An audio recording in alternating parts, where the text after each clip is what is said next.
Exclusive, Jacob Blake speaks out a year later.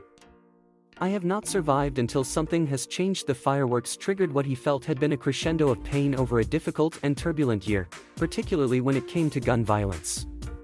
Blake was in the Chicago area that weekend with family. He says the anxious episode was the most painful experience since he was shot 7 times in his side on August 23, 2020 by Kenosha police officer Rusten Sheskey after he and 2 other officers responded to a call for a domestic incident. Before we even got to the 4th of July, the weekend was bloody already, Blake says.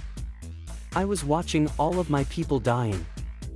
I'm hearing these booms and it's not scaring me because I got shot, it's scaring me because all of those people have gotten shot, so every time a boom went off, I'm kind of imagining people dying.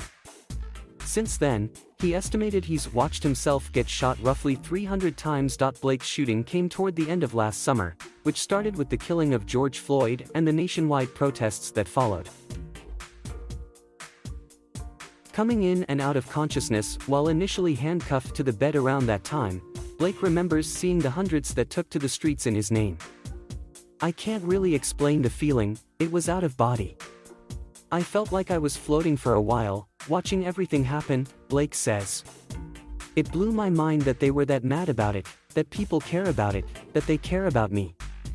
Many of the nights of demonstrations in Kenosha, Wisconsin, and other parts of the U.S., ended in clashes with police, violence, and even extensive fires. I didn't agree with what they were doing, but I understood, says Blake, as he recalls what happened after Rodney King was brutally beaten by the Los Angeles Police Department in 1991. Blake even remembers talking about Floyd, and the aftermath of his murder, in the weeks leading up to his own shooting.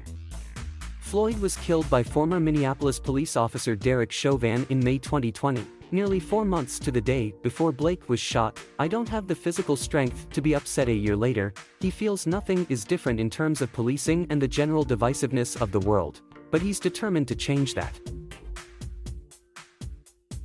Yeah, I'm here, and yeah, I'm about to be walking, but I really don't feel like I have survived because it could happen to me again, Blake says. I have not survived until something has changed. Today Blake is proud to even be able to stand, much less walk. I was so geeked, says Blake on his first time being able to stand in October 2020. I forgot how tall I was, he says of his about 6 feet 0 inches tall frame. At one point it felt like someone was sliding my legs through a wood chipper, he says, even as he pointed to improvements. It's been progress every 2 weeks, it made it easier for me to be like I'm healing. The healing process, however, has had to come on multiple fronts, both physically and mentally. I'm still going through a lot of pain, Blake says. Last week I was up for 3 days straight, slept for a whole day. When I fall into depression, which I have, it makes my body hurt, Blake says. I don't have the physical strength to be upset. Coping with the Band-Aid effect. Few residents of Kenosha ever expected their hometown to join the list of American cities whose names have become buzzwords for police shootings and unrest. The city of about 100,000 people is midway between Chicago and Milwaukee. You ride through Kenosha, you still see the remnants of that tragedy every day, says Artis Mosley, 72, who was born and raised in Kenosha and works as a parent-teacher liaison for the Kenosha Unified School District. It's like Halloween, you put on a costume, and then after the day or in the morning you're back to yourself, Mosley says. It's not fair to say the total population has moved on because they haven't. The movement is active, but it's just not as visible.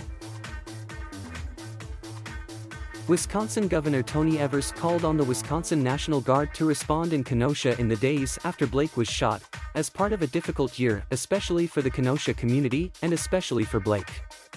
While we are grateful Jacob survived his injuries, we also know Jacob, his kids, and his family have and will face challenges they never imagined having to endure, Evers wrote in a statement this week. No charges for the responding officers. An investigative report released in January offered an up-close look at Blake's shooting.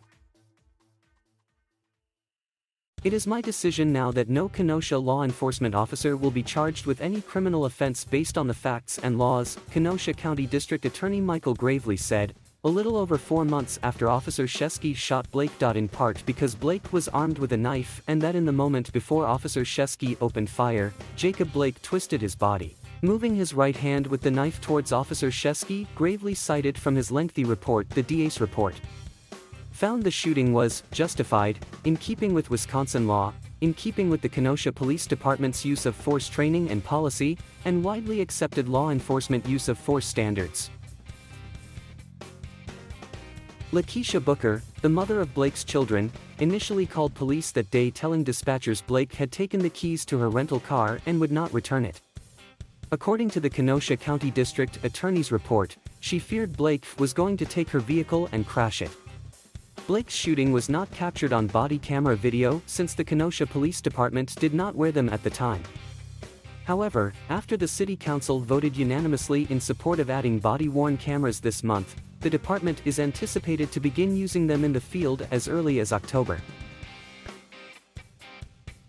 According to a Kenosha police spokesperson, they are purchasing 189 body-worn cameras. Sheskey returned to active duty in April, despite never being charged at the state level. The U.S. Attorney's Office representing the Eastern District of Wisconsin announced in January 2021 their federal civil rights investigation into the shooting of Blake is ongoing, conducted in part by the FBI, and overseen by prosecutors from the U.S. Attorney's Office and the U.S. Department of Justice's Civil Rights Division. When Kenosha police initially responded in August 2020, Blake had a warrant for his arrest from a prior incident where he was charged with domestic violence offenses and sexual assault. According to the Kenosha County District Attorney's Office, Blake has since pleaded guilty to 2 misdemeanor counts of disorderly conduct, stemming from the domestic violence-related charges, while the other charges were dismissed. He was sentenced to 2 years of probation on each count to be served concurrently, court records show. This week also marks the anniversary of Kyle Rittenhouse allegedly killing Anthony Huber and Joseph Rosenbaum on the outskirts of protests on August 25, while wounding a third person, Gage Grosskreutz. Rittenhouse now faces 2 felony charges of murder in their deaths and a felony attempted murder in Grosskreutz's wounding with an expected trial date of November 1. Blake vividly remembers when that happened. For the reasons they said they shot me, they had every reason to shoot him, but they didn't, Blake adds. Honestly, if his skin color was different, and I'm not prejudiced or a racist, he probably would have been labeled a terrorist. Rittenhouse was later arrested and released on $2 million bail, where he remains at an undisclosed location awaiting trial, hoping for change, one painstaking step at a time. Blake is cynical about the progress made in policing, community, and the general hatred over the past year in the aftermath of Breonna Taylor and Floyd killings along with his own shooting. But he's not without hope. It's why he's among the co-founders of Edify, a nonprofit created after the nearby Milwaukee Bucks refused to leave their tunnel before an NBA game in the summer of 2020 in protest of the Blake shooting. The group works to raise money for communal bail and legal funds, organize community events, combat modern redlining, and more, in part through partnerships with professional athletes. I don't want to just sit back cooling out, I just want to help these kids, Blake says. He is especially motivated after the conviction of Chauvin, the former Minneapolis police officer serving a 22.5-year sentence for murdering Floyd. That hurt everybody. I'm worried about my children. What future do they have in this? Blake says. This man traumatized the world by killing a man in slow motion. It's absurd the hate that's in the world, he says.